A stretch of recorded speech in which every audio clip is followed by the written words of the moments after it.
Merci d'être avec nous sur Arte pour un numéro évidemment spécial du Dessous des cartes lié à l'invasion de l'Ukraine par la Russie. Le fait même de prononcer cette phrase, de voir cette colonne de blindés aux environs de Kiev, comme dans les guerres du XXe siècle, violant l'intégrité territoriale et la souveraineté d'un pays démocratique. Ces images, ces termes continuent de provoquer en nous un état de sidération. L'invasion de l'Ukraine, un événement géopolitique majeur, historique, un point de rupture que nous allons ce soir, dans un format inédit, essayer de remettre dans un cadre géographique et historique, tout en nous projetant vers l'avenir, en compagnie de deux invités, la chercheuse Anna Collin-Lebedev, spécialiste des sociétés post-soviétiques, et le directeur de l'IFRI, Thomas Gomard. Mais comme toujours, on va commencer par sortir nos cartes. L'Ukraine partage ses frontières avec à l'ouest la Pologne, la Slovaquie, la Hongrie et la Roumanie, pays membres de l'Union européenne, ainsi que la Moldavie qui, elle, n'en fait pas partie. Au nord, la Biélorussie, et bien sûr la Russie à l'est, avec près de 2000 km de frontières communes. Au sud, le pays est bordé par la mer Noire et par la mer d'Azov. Peuplé de 44 millions d'habitants environ, son territoire est un peu plus grand que la France. Kiev, sa capitale, aujourd'hui menacée, est située sur le Dniepr, le fleuve qui traverse le pays. Alors à présent, on va regarder la carte des langues. Elle divise l'Ukraine entre d'une part l'ouest et le centre du pays, les habitants y parlent très majoritairement l'ukrainien, et d'autre part le sud et l'est où l'on parle russe, ce que le Kremlin met sans cesse en avant. Et plus particulièrement dans certaines régions ou oblasts, comme la Crimée, annexée depuis 2014, qui compte 90% de russophones, ainsi que les régions de Louhansk et de Donetsk, à l'est du pays. Alors maintenant, on va remonter dans le temps, remonter au milieu du 8e siècle, date à laquelle le Rus ou État de Kiev est fondé par des Vikings, les Varegs. Vladimir le Grand se convertit au christianisme en 988. La Sainte Russie est née. Au XIe siècle, cette principauté slave est à son apogée. Centre culturel et religieux, il s'étend de la Baltique à la mer Noire et contrôle les routes commerciales. C'est le plus puissant État d'Europe. Bien des siècles après cet âge d'or, le Russe de Kiev demeure, particulièrement dans les éléments de langage du Kremlin, le berceau de la nation. Alors à présent, voyons la situation au milieu du XVIIe siècle. En 1667, le territoire ukrainien actuel est déjà sous influence multiple. La rive droite du Dniepr, à l'ouest, appartient à la République des deux nations, polonaise et lituanienne, tandis que la rive gauche et Kiev, à l'est, est sous domination du Tsarat de Russie. Au sud, le Khanat de Crimée est peuplé de Tatars. À la fin du XVIIIe siècle, démarre une longue période de domination russe. En 1783 déjà, les Russes annexent la Crimée.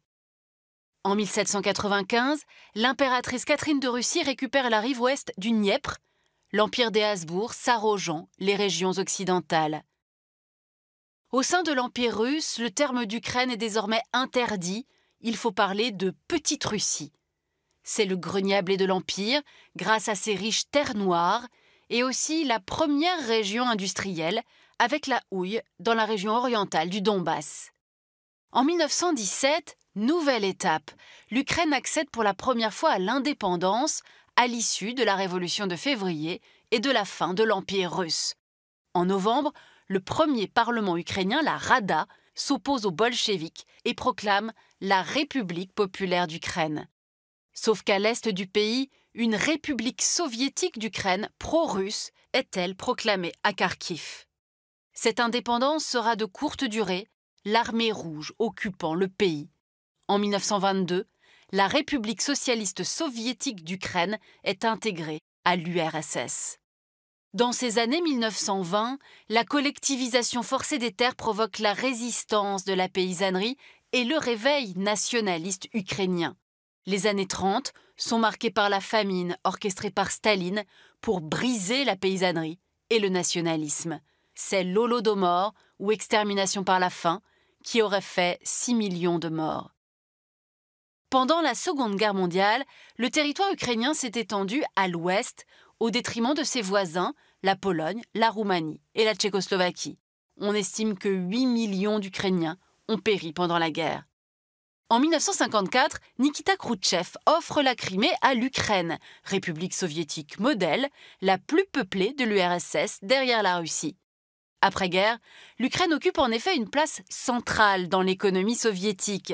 Elle produit un quart de la production agricole et les mines de fer de Kryvyi Rog et le charbon du Donbass alimentent en acier le complexe militaro-industriel. Quand en 1991 le régime soviétique s'effondre, l'Ukraine devient de nouveau indépendante, même si elle demeure dans l'orbite de la Russie. Dans les années 90, le président Kouchma mène une politique libérale et autoritaire. Alors à présent, venons-en au XXIe siècle, avec une histoire politique ukrainienne qui raconte plus que jamais un mouvement de balancier entre Est et Ouest, mais avec une identité européenne et démocratique qui s'est progressivement affermie, provoquant l'inquiétude du Kremlin. Ainsi, lors de l'élection présidentielle de 2004, un candidat pro-russe, Viktor Yanukovych, est donné vainqueur au deuxième tour face au candidat pro-Europe, Viktor Youtchenko, sauf que la population va dénoncer une fraude électorale, descendre dans la rue. C'est la révolution orange, la couleur du parti pro-européen. Et vue de Moscou, cette révolution orange apparaît comme une menace sur sa zone d'influence dans un contexte géopolitique nouveau à l'Est. L'Union européenne vient en effet, en mai 2004, de s'élargir sur son flanc Est. Et en mars, plusieurs pays de l'ex-pacte de Varsovie et d'anciennes républiques soviétiques, devenus des États souverains, demandent à intégrer l'OTAN afin de se protéger des velléités expansionnistes de Vladimir Poutine. L'OTAN a accepté ces candidatures. La lutte d'influence entre Russes et Européens va ensuite se jouer autour du gaz. Vous voyez ici les principaux gazoducs qui transportent le gaz russe vers l'Europe en passant par l'Ukraine, laquelle dépend à 65% des importations de gaz russe et d'Asie centrale. Durant l'hiver 2008-2009, le bras de fer entre les compagnies de gaz russes et ukrainiennes entraîne l'arrêt des livraisons pendant plusieurs semaines. Un accord est finalement trouvé entre Poutine et la première ministre ukrainienne de l'époque, Yulia Tymoshenko. Mais la confrontation entre la Russie de Poutine et l'Ouest européen n'est pas finie, loin s'en faut, avec désormais deux modèles d'intégration économique qui se font face. L'Union européenne renforce ses liens vers l'Est avec les anciens satellites de Moscou. Elle lance en 2009 un partenariat oriental qu'elle souhaiterait conclure avec l'Arménie, l'Azerbaïdjan et la Géorgie dans le Caucase, et en Europe de l'Est avec la Biélorussie, la Moldavie et l'Ukraine. Poutine, de son côté, multiplie les pressions commerciales afin que l'Ukraine rejoigne une union douanière entre la Russie et les anciennes républiques soviétiques.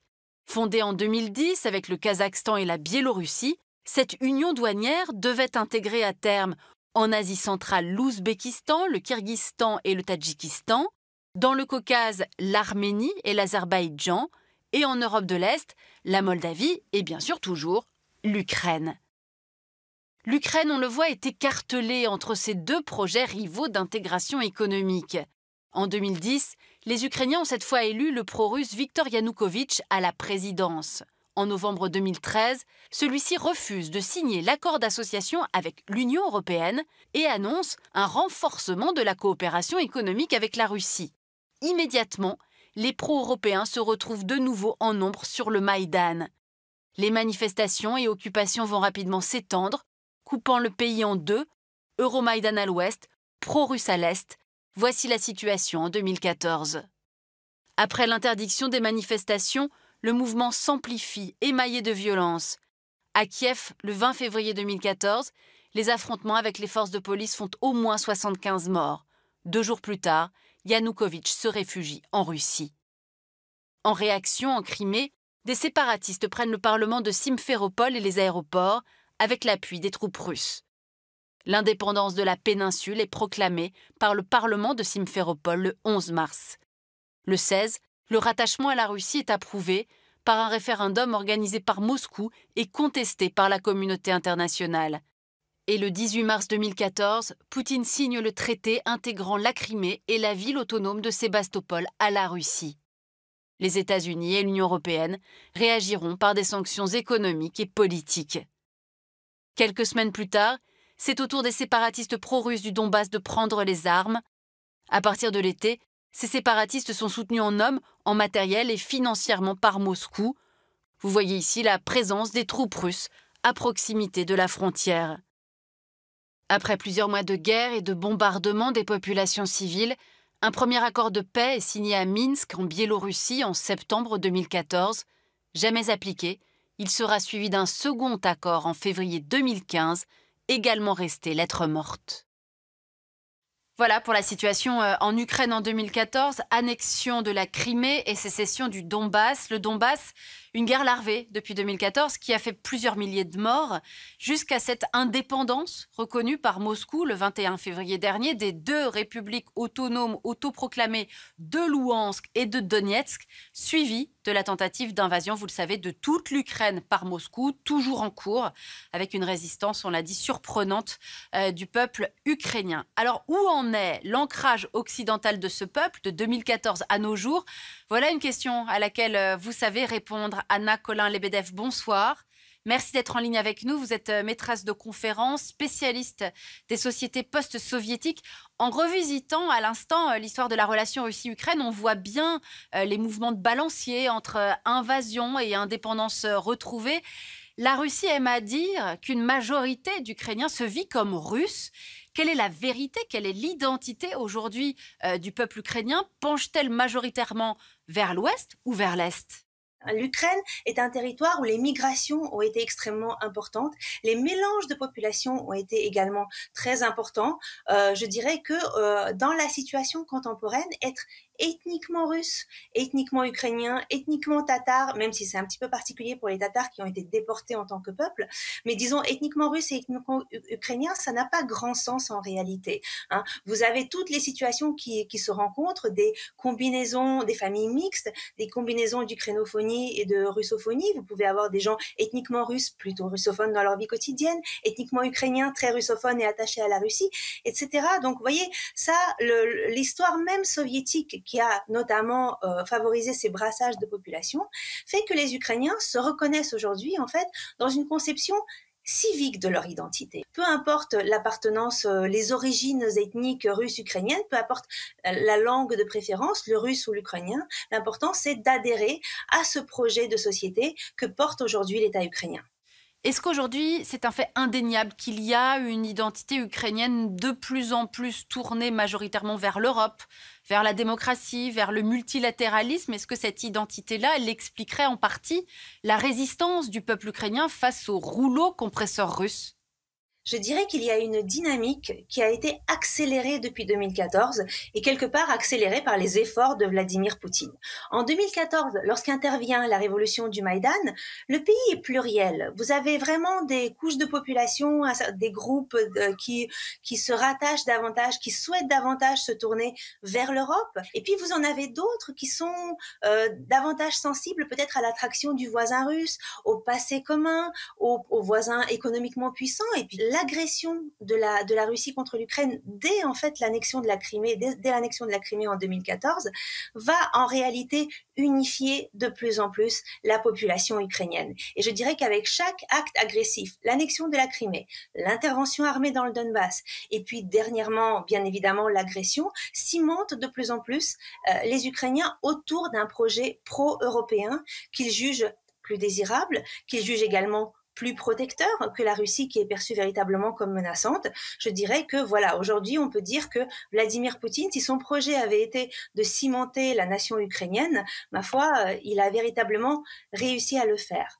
Cependant, il faut bien se rendre compte que il y a eu ces dissensions qu'il y avait dans la population ukrainienne jusqu'en 2014 ont été encapsulées ces 8 dernières années dans les républiques séparatistes. C'est-à-dire qu'aujourd'hui, en fait, cette idée de l'héritage commun et de la volonté de faire un avenir commun est limitée dans ces zones et quelque part ne se répand pas au-delà. Hein. Et aujourd'hui, ces zones semblent avoir rejoint dans le conflit armé le territoire russe et le reste de l'Ukraine est sur une position radicalement différente. Merci Anna Colin-Lebedev d'avoir été en ligne avec nous. À présent, on va regarder cette carte de l'Ukraine avec ces villes aujourd'hui menacées par l'armée russe et ces pays qui subissent plus que les autres les conséquences de cette guerre dont nul ne sait aujourd'hui combien de temps elle va durer. Les effets dominos de cette invasion russe de l'Ukraine, on en parle maintenant avec vous. Thomas Gomart, bonsoir. Merci d'être en ligne avec nous. Vous êtes le directeur de l'IFRI, l'Institut français des relations internationales. Alors, parlez-nous d'abord des pays frontaliers non membres de l'OTAN qui, plus que les autres, s'affolent. Géorgie, Moldavie, que redoutent-ils et du coup, que font-ils?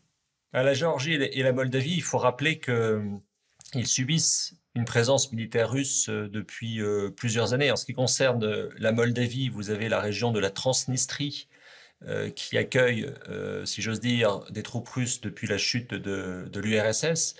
Et quant à la Géorgie, vous vous en souvenez, il y a ce conflit de 2008 au terme duquel la Russie s'est impliquée en Ossétie et en Abkhazie. Par conséquent, ce sont déjà deux petits pays qui sont sous une forme de pression militaire russe et qui donc suivent très attentivement les événements en Ukraine. Alors, il y a aussi, bien sûr, les pays membres de l'OTAN tout proches de l'Ukraine, les États baltes, la Roumanie, la Pologne, la Slovaquie, la Hongrie. Là encore, Thomas Gomart, quel est leur état d'esprit? Ces pays ont été membres du pacte de Varsovie. Alors, ce n'était pas le cas des pays baltes qui, eux, étaient membres de l'URSS, mais les autres étaient membres du pacte de Varsovie et en gardent donc un souvenir très proche. Et pour eux, au fond, l'entrée dans l'OTAN correspond à la manière d'échapper à l'influence, je dirais, russe historique qu'ils ont toujours subie. Donc au fond, pour eux, l'OTAN, c'est la garantie de sécurité face à la Russie. Et ils se sentent, pour des raisons très compréhensibles, beaucoup plus menacés que les autres pays de l'OTAN qui sont là depuis 1949 ou après d'autres élargissements. On a parfois beaucoup de mal à expliquer aux gens que l'OTAN n'est pas allé chercher ces pays pour qu'ils intègrent l'Alliance Atlantique, mais que ce sont des États devenus souverains qui ont fait la demande de cette intégration-là. Est-ce que ce message-là, il est difficile aujourd'hui à faire passer? Il est difficile à faire passer parce qu'il y a une méconnaissance du fonctionnement de ce qu'est une alliance militaire comme l'OTAN. Vous venez de le rappeler, en fait, on est candidat à l'OTAN et ensuite cette candidature doit être ratifiée par l'ensemble des pays membres. Je pense que ce qu'il faut arriver à comprendre, c'est le lien qui a existé dans les années 90 pour un certain nombre de pays, je pense en particulier à des pays comme la Pologne ou comme les pays baltes, entre le fait de rejoindre l'OTAN et de rejoindre l'Union européenne, c'est-à-dire de rejoindre ce qu'on appelle les structures euro-atlantiques. Et c'est davantage dans le cadre, je dirais, de l'Union européenne que les questions de démocratie se posent de manière aiguë, avec d'ailleurs tous les problèmes que nous connaissons pour un certain nombre de membres de l'Union européenne. Là encore, on peut citer la Pologne ou la Hongrie, par exemple. On a aussi le sentiment, Thomas Gomart, depuis plusieurs jours, d'assister à quelque chose qu'on pensait relever du vœu pieux ou du serpent de mer, une Union européenne qui s'arme ou se réarme dans tous les sens du terme, et notamment sur un plan stratégique. Les Européens sont en train de se rendre compte qu'ils ont des armées depuis 2 générations, depuis le début des années 70 en réalité, alors que les autres acteurs stratégiques réarment massivement depuis 1 génération. Et donc c'est un réveil extrêmement brutal parce que les Européens avaient intellectuellement, je dirais, évacué les questions militaires pour la plupart d'entre eux. Donc ça rappelle une chose, c'est que le réarmement, il vient toujours trop tard en période de crise. C'est-à-dire qu'on a beau réarmer, en réalité, les effets de ce réarmement ne se verront pas avant 5, 6, 7, 10 ans. Et la deuxième chose, c'est effectivement l'annonce par l'Allemagne d'un réarmement important, donc un changement de discours à noter. Cela étant, c'est un changement de discours qui intervient pour la 4e économie mondiale, la même semaine où le chef d'état-major de la Bundeswehr expliquait qu'il n'y a plus de Bundeswehr en réalité. Donc on repart de très très loin en Allemagne, et en réalité, si on raisonne dans un cadre strictement Union européenne et pas dans un cadre OTAN, on a des pays qui, je dirais, intellectuellement et politiquement, sont en train de redécouvrir la chose militaire. Thomas Gomart, après ce qui s'est passé aux Nations Unies mercredi soir, on sait qui soutient la Russie. Est-ce que vous avez le sentiment que le tableau de ce vote de mercredi dernier nous donne au fond une photographie de ce qu'est le monde de 2022 ? Je pense que c'est une photographie très intéressante parce que effectivement il y a que 5 pays, enfin 4 qui soutiennent la Russie directement, mais il y en a un peu plus d'une trentaine qui se sont abstenus. Et parmi ces abstentions, je crois qu'il faut noter au fond ce qu'on appelait jadis les BRICS, Brésil, Russie, Inde, Chine, Afrique du Sud, sauf le Brésil qui ne s'est pas abstenu et a condamné la Russie. Mais le fait que l'Inde et la Chine ne condamnent pas, à mon avis, est un indicateur extrêmement important. Et puis il y a des surprises ou des semi-surprises au regard de l'évolution récente. Mais le fait que des pays comme le Sénégal ou comme le Mali s'abstiennent également en dit long sur leur évolution politique. Alors il y a deux manières de lire les choses. On peut se dire d'un côté, il y a plus de 140 pays qui condamnent la Russie, donc c'est la majorité. Mais on peut aussi réfléchir en termes démographiques, c'est-à-dire que si vous additionnez tous les pays qui ne condamnent pas la Russie, en particulier la Chine et l'Inde, eh bien vous avez une très large partie de l'humanité à certains égards. Et donc je pense que c'est effectivement une carte qui mérite une analyse très précise parce qu'elle reflète la recomposition globale des forces qui est accélérée par cette guerre en Ukraine.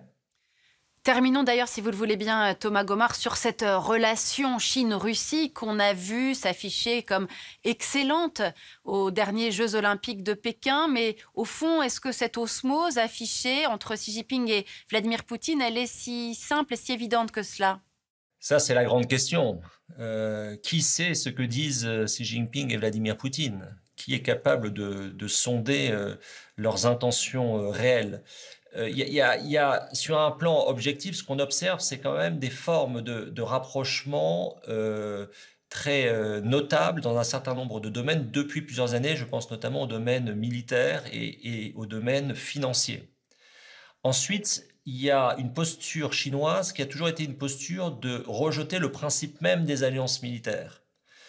C'est pas du tout dans la doctrine chinoise et également un embarras chinois puisque la Chine, vous le savez, défend toujours le principe de l'intégrité territoriale et de la souveraineté parce que elle se sent aussi à certains égards menacée sur son propre territoire, que ce soit au Tibet, au Xinjiang, et puis il y a toute la problématique de Taïwan. Néanmoins, avec cette absence de condamnation, elle confirme, à mon sens, deux choses. D'abord, son positionnement anti-occidental, et d'autre part, peut-être aussi une volonté d'utiliser la Russie comme une sorte de bélier idéologique pour essayer d'affaiblir la relation transatlantique. Or, c'est pas ce qui est en train de se passer. C'est-à-dire qu'on est plutôt dans un moment de resserrement de la relation transatlantique, et donc ça annonce probablement des formes de tensions vives, de compétition entre des blocs. Mais ce qui est à peu près certain, c'est que cette situation va mécaniquement accélérer l'aspiration de la Russie par la Chine sur le plan économique et financier. Merci beaucoup Thomas Gomart d'avoir été en ligne avec nous. Je rappelle que vous êtes le directeur de l'IFRI, l'Institut français des relations internationales. Merci à vous d'avoir suivi cette édition spéciale du Dessous des cartes. On se retrouvera bien sûr samedi prochain à 19h30 pour notre rendez-vous habituel, mais aussi désormais du lundi au vendredi à 20h50 avec l'essentiel du Dessous des cartes, un nouveau rendez-vous pour zoomer en quelques minutes sur l'un des enjeux de cette guerre en Ukraine. À lundi donc, et tout de suite sur Arte, une édition spéciale du journal présentée par Damien Vanner.